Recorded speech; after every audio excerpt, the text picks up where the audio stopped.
நீங்க 2 பேரும் சேர்ந்த படம் நடிப்பீங்களா? அண்ணன் தம்பியா? என்ன மாதிரி கதை இருந்தா நீங்க நடிப்பீங்க ஒண்ணா? இல்ல கண்டிப்பா ஒரு படம் நடிக்கலாம். நீங்க சொன்ன மாதிரி நல்ல கதை அமையணும்ல. அமையும் இந்த போது படத்தை அண்ணனே டைரக்ட் பண்ணா நல்லா இருக்கும்னு நினைக்கிறேன். ஆஹா, அதுவும் சூப்பரா இருக்குவே.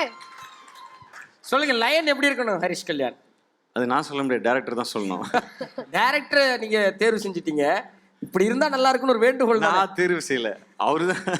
இல்லைங்க, இப்போ அவர் பேசிட்டு இருக்கும்போது நான் கேட்டேன், டைரக்ட் எப்போ பண்ண போறீங்க நீங்க கேட்டு ஒரு கேள்வி கேட்டீங்க. ஸோ அதை அடிப்படையாக வச்சு ஒருவேளை அந்த மாதிரி நடந்ததுன்னா நல்லா இருக்கும் அப்படின்னு யோசிச்சேன். என்ன ஒரு புத்திசாலித்தனம். நீங்க சொல்லுங்கண்ணே. சொன்னல இவ ரொம்ப ஸ்மார்ட்னு இப்ப புரியுதா? உங்க ஃபேன் இல்லையா? அண்ட் ஹரிஷ் கல்யாண் உங்களோட லைன் அப்ல இருக்க அடுத்த படங்கள் பத்தி ஏதாவது அப்டேட்ஸ் தெரிஞ்சுக்கலாமா? டீசல் படம் ரெடி ஆகிட்டு இருக்கு, ஆல்மோஸ்ட் போஸ்ட் ப்ரொடக்ஷன் முடிஞ்சுது. அதுலேருந்து ஆல்ரெடி பியர் சாங் நல்லா ட்ரெண்டிங்காக போயிட்டுருக்கு. அண்ட் அடுத்தது வந்து சிம்பு அண்ணா பாடின பாட்டு தில்பு ராஜா, அதுவும் ட்ரெண்டிங்காக போயிட்டுருக்கு. ஸோ அடுத்த பாடலும் ட்ரெய்லரும் கூடிய சீக்கிரம் வரப்போகுது. அதுக்கப்புறம் என்னுடைய அடுத்த படம் HK 15 இன்னும் டைட்டில் வைக்கல. ஸோ அந்த படத்துடைய ஷூட்டிங் போயிட்டுருக்கு.